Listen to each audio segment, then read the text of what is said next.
أعوذ بالله من الشيطان الرجيم. بسم الله الرحمن الرحيم. إن الله وملائكته يصلون على النبي يا أيها الذين آمنوا صلوا عليه وسلموا تسليما. صدق الله العظيم. اللهم صل على محمد وعلى آل محمد كما صليت على إبراهيم وعلى آل إبراهيم إنك حميد مجيد. اللهم بارك على محمد وعلى آل محمد كما باركت على إبراهيم وعلى آل إبراهيم إنك حميد مجيد. نن زمونږه موضوع ده د کوه صفا باندې د الاعلان د دین اسلام د پرچار نه پس چې کله پیغمبر علیه الصلاۃ والسلام په معاشره کې په عربو په دغه کفریه ماحول کې د عقیده توحید، عقیده رسالت او د عقیده آخرت خبرې شروع کړي او د هغوی د کفریه عقایدو د بت پرستۍ رد شروع کو، نو د دغه قریشو د دغه کفارو د مکې د دوی رد عمل سو. سیرت نگار لیکي چې پیغمبر علیه الصلاۃ والسلام د کوه صفا باندې د اعلان نفس بیا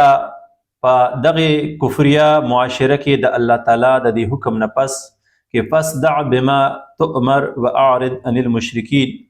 چې د کومې خبرې تا ته حکم کېږي نو هغه علی الاعلان د خلکو ته بیان کا او د دې مشرکینو نه مخ وګرځوه.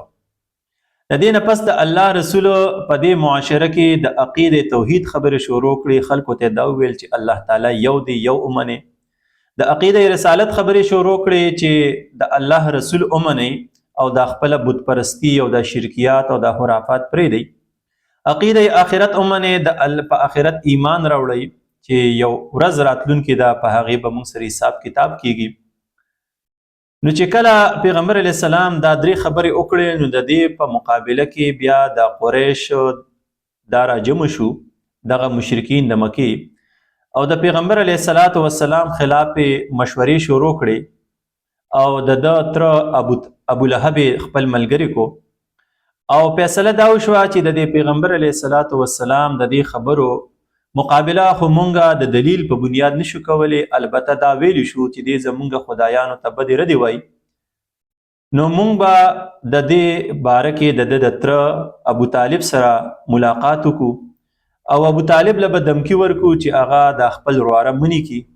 او یا د ده نه جدا شي او مونږ د ده مقابله وکړی شو او د دې خبرو نه منی کو. وس دا نننی سبق انتهایی اهم دی ځکه چې په دې کې د یو نظام خبره کیږي. عام طور په معاشره کې مونږ دا خبرې اورو یا دا خبرې مونږ لولو په کتابونو کې چې د مکې د قریش ډېر لوی ظالمانو، دغه کفار، دوی پیغمبر علیه السلام په کاڼو ویشتو، دوی پیغمبر علیه السلام پسې خنداګانې کولې، بدې ردې به ویلې، او د الله رسول چې کوم دی صرف عقیده توحید او رسالت او د آخرت خبرې کولې او د دې په بدله کې به دونه تکالیف درته رسېدل. خو چې مونږ کله دې حالاتو ته وګورو نو دا څه وړې خبرې نه وي، بلکې کله چې پیغمبر علیه السلام میدان ته راووتلو او دا اعلان وکړو چې ای د مکې خلکه، ای عربه، ای مشرکینو، دا واورئ چې الله تعالی یو دی، وحده لا شریک دی، د الله سره شریک نشته، او دا چا چې تاسو بت پرستی کوئ، دا چا چې تاسو د بتانو عبادت کوئ، دا غلط دی. نو دې مطلب دا نه و چې دا محض د عقیده توحید خبره وه. خو په دې باندې لکه دا قریش د پیغمبر علیه السلام نه خفه کېدي، نو موږ د پیغمبر علیه السلام ژوند ته وګورو چې 43 سال 43 کاله پیغمبر علیه السلام سوشل ورک کړی دی، په معاشره کې د کونډو، یتیمانانو، د غریبانانو مدد کړی، د خلکو سره تعاون کړی. نو که په فلاحي کارونو، په فلاحي ادارو باندې او په انجیوز باندې سامراجي او کفریه طاقتونه خفه کېدي نو د پیغمبر علیه السلام نه به خفه شوي وو. ذاتی طور د پیغمبر علیه السلام اخلاق ډیر اعلی او ډیر بلند و، رښتیا به وي، امانت کې خیانت نه کو. نو که په ذاتی ژوند باندې د مشرکین د پیغمبر علیه السلام نه خفه کېدي نو خفه پې شوی به وي. نو که په نن دور کې یو سړی ډیر بلند اخلاق والی، بلند کردار والی، ښه ژوند تیری، نو سامراجي طاقت د ده نه خفه کېږي، په انجیوز او په فلاحي ادارو چلولو د ده نه خفه کېږي. بیا پیغمبر علیه السلام چې 3 کاله خفیه دعوت چلو نو دا قریش د ده نه خفه کېدل. نو که په نن دور کې یو سړی لګیا دی او دعوت تبلیغ کوي او چې یاره مونږ به ښه شو، حالات به مو ټیک شي او زمونږ به ایمانونه ټیک شي، نو تا نه سامراجي طاقت په دې نه خفه کېږي. خو چې کله پیغمبر علیه السلام د نظام خبره وکړه، د عقیدې خبرې وکړه او د کفارو نظام ته غلط وي، نو دغه وخت کې بیا د قریش دته راپاسېدل. نو په دې خبره موږ ته ځان پوهه کېدل پکار دي چې اله به سامراجي کفریا طاقتونه مشرکانه طاقتونه بستا خلاف راځي چې کله ته د نظام خبره وکړي. نو چې پیغمبر علیه السلام کله د نظام خبره شروع کړه چې ای خلک الله یو منئ، او دی ویل چې دا تاسو د چا پوجا پاټ کوي، دا بوتانو دا عبادت غلط دی. د دې مطلب داو چې دا کفار د مکې د دوی پلار نکاح دا په غلطو د وسپوري، او عرب کچری دوی د مکې والا خلکو د پیغمبر علیه السلام دا خبره منلې وي او الله یو منلې وي، نو ټولو عربو به دې خلکو ته بیوقوفه وي چې وګوره دا دونه بیوقوفه خلکو، د دوی پلار نکاح دونه بیوقوفه خلکو چې وګوره غلط عبادت کوو د غلط لار باندې. نو د دې خلکو هغه ټول اهمیت، د دې خلکو هغه ټول احترام په عربو کې ختمېدو او دې ته خلکو ته دوی ځان ته بیا ښه نه کتل. دویم چې کله پیغمبر علیه السلام ویل چې تاسو د الله رسول منئ، رسالت منئ، نو دا وړه خبره نه وه، بلکې د دې مطلب دا و چې د دې قریشو، د دې مکې، د دې کافرانو په دې معاشره د عربو باندې او په مکې باندې کومه بادشاهي او مشري او حکومت د پیغمبر علیه السلام د منلو سره د دوی حکومت او بادشاهي او مشري ختمېده، دوی به ټول د پیغمبر علیه السلام تابعدارو. نو چې کله ستا په وجه د چا حکومت او مشري او بادشاهي ختمیږي، نو زمونږ په دې دور کې مونږ وګورو چې کله د ستا په وجه د چا حکومت ختمیږي، نو تا وجني، تا خاندان وجني، تا مال تباهي او بربادي دی. دغه قریش خو صرف په کاڼو ایشتو، دغه قریش خو ورته صرف بدې ردې او خنداګانې ویلې. په عربو کې ته وګوره که ته د شاه خلاف، د حکومت خلاف، د مرزۍ خلاف خبرم کې، نو سر به دې نه معلوم، رک به دې کی. او د قریش خو لا بیا هم گزاره کوله چې صرف پیغمبر علیه السلام په کاڼو ایشتو. نو عقیده رسالت وړه خبره نه ده، بلکې عقیده رسالت لرل او د الله رسول منل دا د دې خبرې گواهی ده چې زما نظام او زما مشري به د پیغمبر علیه السلام وي، د دې سره به د دې خلکو د مشرۍ او په معاشره د هولډ حکومت ختم شو. دویمه خبره پیغمبر علیه السلام. دریمه خبره د عقیده آخرت کې. نو د آخرت منل زوړه خبره نه ده، بلکې د آخرت د منلو مطلب دا دی چې په دنیا کې زه کم کارونه کوم، په کومه طریقه پیسې ګټم او په کومه طریقې لګوم، د خپل خبرو د خپل کارونو به په ورځ د قیامت الله له جواب ورکو. نو چې کله دی قریشو د مکې د کافرانو د عقیده آخرت منلې وي، نو د دې په نتیجه کې به چې دوی په معاشره کې په کومو غلطو طریقو دولت ګټو، نو دا به نشو ګټلی، په غلطو طریقو یې لګو، نو دا به نشو لګولی، په خلکو یې ظلمونه کول، خپل مرزۍ چلولی، دا ظلمونه به نشو کولی، خپل مرزۍ به نشو چلولی. نو په دې وجه باندې عقیده آخرت منل دوی دپاره مشکل و. بیا پیغمبر علیه السلام دا اعلان کوي چې خلک عقیده توحید ومني، عقیده رسالت ومني، عقیده آخرت ومني. نو دا وړې خبرې نه وي، د دې مطلب دا و چې کله دا ټول قوم آخرت ومني او د الله ذات وحدانیت ومني او رسالت ومني، نو د دې دریو واڼو خبرو په نتیجه کې به د دې ټولو خلکو عقیده یو شي، د دوی به فکر یو شي، دا به یو قوم شي او یو امت شي. چې کله یو قوم او یو امت شي، نو په دوی نه به طبقاتي نظام ختم شي، دوی کې نه به د آقا او د غلام تصور ختم شي، دوی نه به د غټ او د ورکوټي تصور ختم شي. محمود او ایاز بادشاه او غلام او نوکر به په یو صف کې بیا ودرېږي، امیه بن حلب آقا او د غلام بلال حبشي به په یو صف کې ودرېږي. نو په نن دور کې چې کله ته د طبقاتي نظام خبره کوې، نو تا خلک وجني. نو دغه د پیغمبر علیه السلام د دعوت او تبلیغ د منلو سره به د قریشو د معاشرې نه د آقا او د غلام تصور ختمېدو، طبقاتي نظام بیا ختمو، او طبقاتي نظام ختمېدل په معاشره کې یو دور کې هم چې څوک دې ته تیار شوي نه دي. مطلب دا چې دا وړې خبرې نه وي. بیا چې موږ دې حوالې سره وګورو چې کله د پیغمبر علیه السلام دا درې خبرې مخې ته راغلې او دا فکر او یو نظام مخې ته راغلی، نو د دې دور کې د دې ته ډېر په غور سره کتل پکار دي او ډېر په تحقیق طلب مرحله شروع کیږي چې کله حق میدان ته راشي ول اعلان کفر باطل سامراجي طاقت چیلنج کی، نو د هغې په نتیجه کې به سامراجي طاقت سکی کفر او باطل او بت پرست بخښه کوي. اوس دې دور نه د دوو نظامونو ټکراو شروع شو، کوم چې په موجوده دور کې دی چې یو طرف ته اسلام دی او یو طرف ته کفر. الکفر ملت واحده، دا کفر چې په هر شکل کې دی دا یو دین دی او یو خلق دی. پیغمبر علیه السلام فرمایي اوس دغه دوو نظامونو ټکراو شروع شو، یو طرف ته اسلام او عقیده توحید رسالت آخرت او بل طرف ته کفر او بت پرستی و مشرکانو. نو وس دا کفریه دا کې لومبني کار دا کې چې دا ټول قریش راجم شو د پیغمبر علیه السلام خلاف. یو ځای ته خپل اختلافات هیر کړل، ټول خاندانونه ټول قبایل را یوځای شو. نو لومبني کار به په دې دور کې به کفر، باطل او سامراجي طاقت دا کوي چې کله حق د مخې ته راشي، اسلام مخې ته راشي، نظام مخې ته راشي، نو دا ټول به یو شي. نو نن موږ ګورو چې ټول سامراجي طاقت، ټول کفر دا د اسلام خلاف یو شوي دي، څرنګه چې د پیغمبر علیه السلام او د مسلمانانو خلاف ټول قریش د مکې کافران دا یو شوي. دویم کار به دی دا کوي چې دا کفر به په خپل مخالف، یعنی په حق کې به ځان دپاره دلال، ځان دپاره یو نماینده او ځان دپاره یو ایجنټ ګوري، او دغه ایجنټ په د رنګ به ستا په شانتي، د ژبه به ستا په شانتي، دی به ستا د قوم نه، دی به ستا په قایدینو کې وي، او دی به مالدار او غټ سړی وي.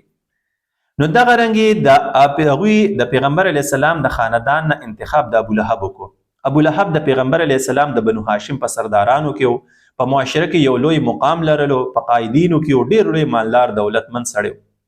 نو نن هم چې موږ ګورو سامراجي طاقت به د حق په لاره کې، د حق په ملګرو کې به قائد خپلی، د هغې کې به مالدار سړی خپلی، هغې کې به ځان د ایجنټ ګوري. ته به پې ګمان کوي چې دا ستا د خاندان مشر دی یا ستا د قوم او د ملک مشر دی، خو هغه به اصل کې د سامراجي طاقت ایجنټ وي. دریم کار د خلکو دا وکړو چې دوی خپل منځ کې مشوره شروع کړه او پالیسي جوړول شروع کړل، پالیسي چې څه به کوو، پلانینګ شروع کړو. نو دریم کار به د سامراجي طاقت دی چې دی به ډایرکټ حق لا په مقابله نه ورځي، بلکې دی به لاول پلانینګ کوي چې موږ څنګه څه وکړو. لکه څرنګه چې د قریش د مکې د قریشو کافرانو د مسلمانانو د پیغمبر علیه السلام حوالې سره پلانینګ شروع کړو. څلورم کال به سامراجي طاقت دا کوي، موږ د دغې وخت نه دا زده کوو د پیغمبر علیه السلام د ژوند نه، چې دوی به غور شروع کی، څرنګه چې د قریشو غور کوو چې یاره د دلیل په میدان کې خو موږ د پیغمبر علیه السلام د محمد صلی الله علیه وسلم مقابله نشو کولی. که موږ د په کردار باندې اعتراض کوو نشو کولی، ځکه د په شان کردار په عربو کې چا نشته. که د په صداقت او امانت او دیانت او په خیر ښېګړې په کارونو اعتراض کوو نو داسې خو نشو کولی، په عربو کې د مقابلې کس نشته. هیڅ میدان کې د دلیل په میدان کې موږ د مقابله نشو کولی، صرف فقط موږ دا ویلی شو چې د په وجه باندې د عقیده آخرت خبره کوي، نو د دې په وجه باندې به خلک موږ ته او زموږ پلار نیکو ته سپک ګوري چې یاره دا خلک نه پوهېدل، موږ ته به خلک بېوقوف او جاهلان وایي چې دوی په غلطه لارو. که موږ د رسالت خبره دی کوي نو د دې په وجه زموږ بادشاهي او مشري ختمیږي، د بادشاهي او مشري به جوړیږي. که دې د آخرت خبره کوي نو زموږ د معاشرې نه طبقاتي نظام ختمیږي، زموږ په معاشره کې به موږ په خپل مال او هیڅ اغز نشو کولی چې موږ غواړو. نو څلورمه خبره به سامراجي طاقت چې په حق باندې حمله کوي یا په حق پرستو حمله کوي، نو دا به مخص د خپلو مفادو په بنیاد کوي. چې د دوی مفاد کله خرابیږي، لکه په نن دور کې موږ ګورو که د حق پرستو سره امن قایمیږي نو سامراجي طاقت خفه کیږي،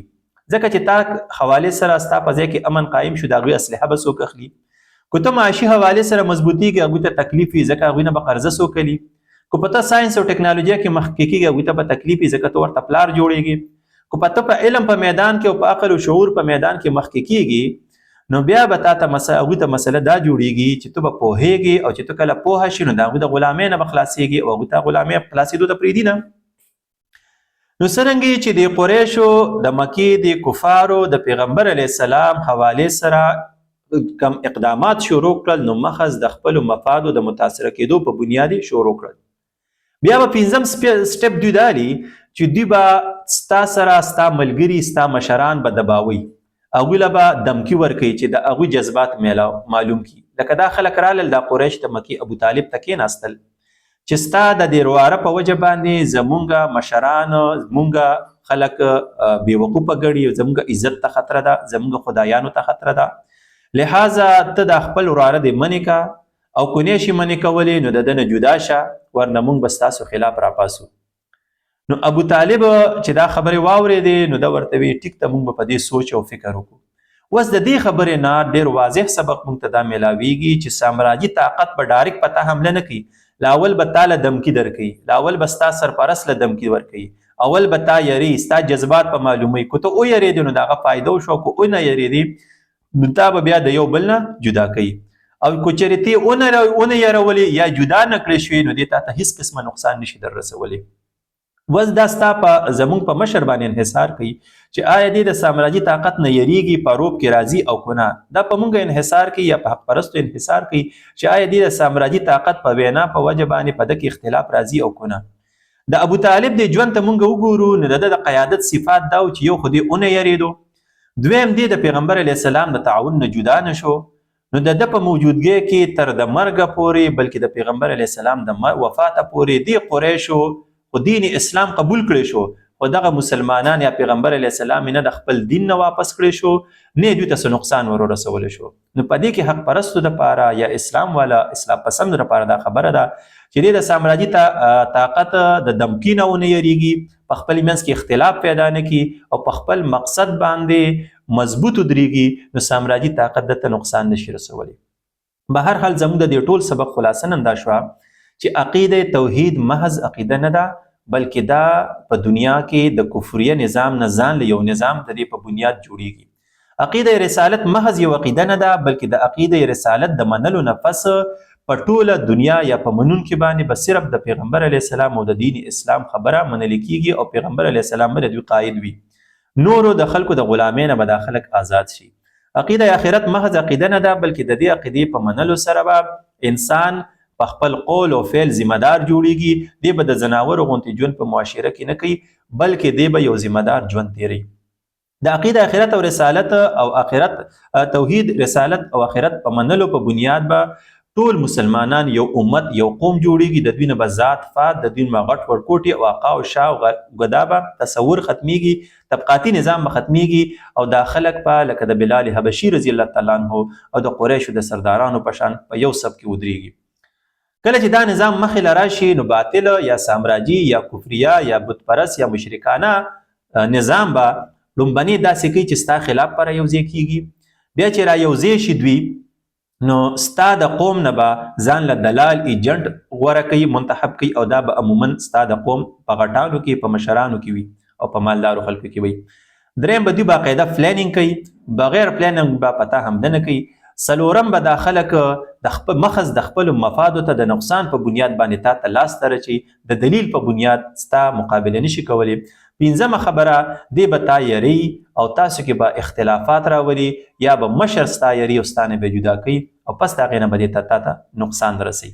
د پیغمبر علیه السلام د دې ژوند نه موږ چې دا کمې خبرې زده کړې، د الله تعالی نه زموږ دا دعا ده چې په دې خبرو موږ ته د عمل کولو توفیق راکړي. و آخر دعوانا ان الحمد لله رب العالمین.